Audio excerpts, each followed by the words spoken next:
കോട്ടക്കൽ പീഡനക്കേസിൽ 13-കാരിയെ പലർക്കും കാഴ്ചവെച്ചതിനെ ന്യായീകരിച്ച് മാതാവ് രംഗത്ത്. ചികിത്സയ്ക്കും മറ്റും പണം കണ്ടെത്താനാണ് കുട്ടിയെ വിറ്റത്.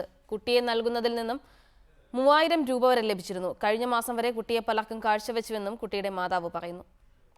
13-കാരിയെ പീഡിപ്പിച്ച സംഭവത്തിൽ ഞെട്ടിക്കുന്ന മൊഴികളാണ് കുട്ടിയുടെ അമ്മയിൽ നിന്നും അന്വേഷണ ഉദ്യോഗസ്ഥർ രേഖപ്പെടുത്തിയത്.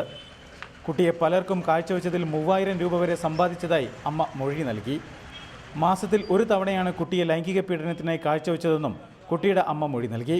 കുട്ടിക്ക് കാലിലും മുഖത്തും അസുഖമുള്ളതിനാൽ ചികിത്സ നടത്തുന്നതിനാണ് പലർക്കും കാഴ്ചവെച്ചതെന്നും അമ്മ പറഞ്ഞതായി അന്വേഷണ ഉദ്യോഗസ്ഥർ രേഖപ്പെടുത്തിയിട്ടുണ്ട്. പീഡിപ്പിക്കപ്പെട്ട കുട്ടി കൂടാതെ തങ്ങൾക്ക് മറ്റ് 6 കുട്ടികളുണ്ടെന്നും മാതാപിതാക്കൾ പറഞ്ഞു. എത്ര രൂപ തരില്ല? എത്ര? 3000. ഈ പൈസ നിനക്കാണോ ഇയാൾക്കാണോ? അവരുണ്ടാവില്ല, നിനക്കാണോ? ഞാൻ ഓക്ക് വെറും രോഗം തന്നെയാണ് ഈ സമയത്ത്.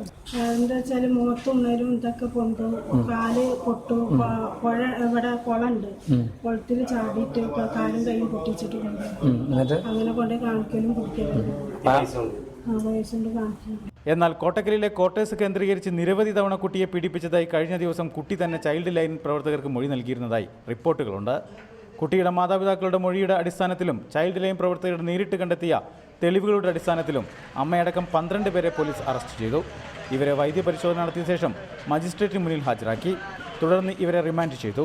60ഉം 55ഉം പ്രായമുള്ള ഇടനിലക്കാർ അടക്കം 12 പേരെയാണ് പോലീസ് അറസ്റ്റ് ചെയ്തത്. സംഭവവുമായി ബന്ധപ്പെട്ട് 3 പ്രതികളെ കൂടി ഇനിയും പിടികൂടാനുള്ളതായി തിരൂർ സർക്കിൾ ഇൻസ്പെക്ടർ മാധ്യമപ്രവർത്തകരോട് പറഞ്ഞു. റിപ്പോർട്ടർ, മലപ്പുറം.